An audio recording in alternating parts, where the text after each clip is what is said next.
शत्रूला कमकुवत करायचे असेल, संपवायचे असेल तर या दोन गोष्टी करा. प्रथमतः आपल्या परिसरातील शत्रूचा मित्र परिवार किंवा सहाय्यक वर्ग संपवा. मग तो साम दाम दंड भेद यापैकी कोणत्याही नीतीचा वापर करून संपवा. कारण याच लोकांच्या माध्यमातून तुमच्या सर्व बातम्या शत्रूपर्यंत पोहोचतात. तुम्ही खाता काय, तुम्ही पिता काय, जाता कुठे, राहता कुठे, तुमचा मित्र परिवार कोण, तुमचा शत्रू कोण, तुमचा प्लस पॉईंट काय, तुमचा मायनस पॉईंट काय, या सर्व गोष्टी याच लोकांच्या माध्यमातून शत्रूपर्यंत पोहोचत असतात. शिवाय प्रत्येक वेळी शत्रू तुम्हाला अडथळा निर्माण करण्यासाठी स्वतः येत नाही, तर काही वेळा तुमच्या परिसरातील शत्रूच्या मित्र परिवारामुळेच तुमच्या एखाद्या कार्यात अडथळा निर्माण होण्याची शक्यता असते. त्यामुळे प्रथमतः शत्रूचा आपल्या परिसरातील मित्र परिवार संपवा. आणि दुसरी गोष्ट अशी की शत्रूच्या परिसरात आपला मित्र परिवार, आपला चाहता वर्ग निर्माण करा. कारण याच लोकांच्या माध्यमातून वरती सांगितलेल्या शत्रू संबंधित सर्व बातम्या तुम्हाला मिळणार आहेत. शिवाय यामुळे प्रत्येक चालीत तुम्ही शत्रूच्या एक पाऊल पुढेच राहाल.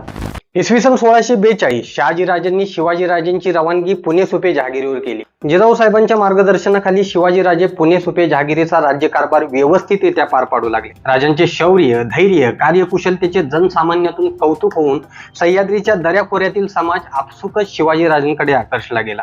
पण आदिलशाही, निजामशाही, मुघलशाही यांसारख्या शायांचे मांडलिकत्व स्वीकारलेल्या जमीनदार, जहागीरदार यांनी महाराजांना विरोध करण्यास सुरुवात केली. त्यांच्याकडून शक्य तेवढा अडथळा महाराजांच्या स्वराज्य निर्मितीच्या कार्यात केला जाऊ लागला. शिवाजी महाराजांनी जरी स्वतंत्रपणे स्वराज्य निर्मितीच्या हालचाली सुरू केल्या असल्या तरी अजूनही आदिलशहाला ही गोष्ट माहीत नव्हती. आदिलशहाच्या नजरेत शिवाजीराजे म्हणजे फर्जंद शहाजीराजे यांचे सुपुत्र. त्यामुळे शिवाजीराजे हे आपल्यासाठीच कार्य करतील असा गोड गैरसमज राजांबद्दल आदिलशहाच्या मनात निर्माण झाला होता. शिवाजी महाराजांनी याच गोष्टीचा फायदा स्वराज्य निर्मितीच्या कार्यात घ्यायचा ठरवला. विजापूरचा आदिलशहा आजाराने बरीच वर्ष अंथरुणावर पडून होता. ज्यावेळी त्याचा आधार वाढला त्यावेळेस विजापुरात बरीच फाटाफूट आणि बंडखोरी सारखी परिस्थिती वाढू लागली. पण जेव्हा मुल्ला मोहम्मद आदिलशहाकडे गेला आणि त्याची फौज ही त्याच्या जहागिरीतून उठून त्याच्याकडे गेली, तेव्हा इतर हिंदुस्थानातील सुब्यापेक्षा कोकणात फारच अराजकता वाढली आणि याचाच फायदा शिवाजीराजांनी घ्यायचा ठरवला. महाराजांनी पहिला कोकण परिसरातील आदिलशहाच्या जहागीरदारांना स्वराज्य निर्मितीच्या कार्यात सहभागी होण्याचे आव्हान केले. ज्या जहागीरदारांना महाराजांचं हे मत पटलं ते राजेखुशीने स्वराज्य निर्मितीच्या कार्यात सहभागी होत.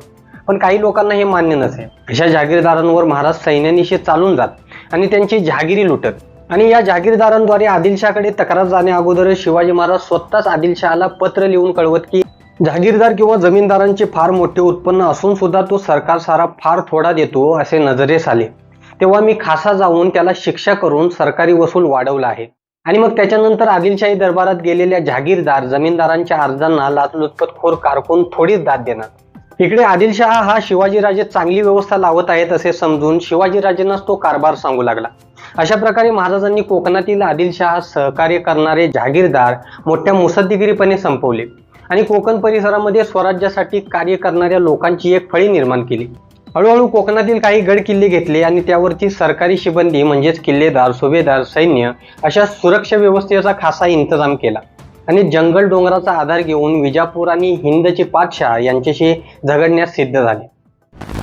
मित्रांनो, आजचा व्हिडिओ कसा वाटला कमेंटद्वारे नक्की कळवा. पुढील व्हिडिओ कोणत्या विषयावर तुम्हाला पाहायला आवडेल हे कळवा. व्हिडिओ आवडला असेल तर व्हिडिओला लाईक करा आणि आपल्या मित्रांमध्ये शेअर करा विसरू नका. भेटूयात पुढील व्हिडिओमध्ये. तोपर्यंत जय हिंद, जय महाराष्ट्र.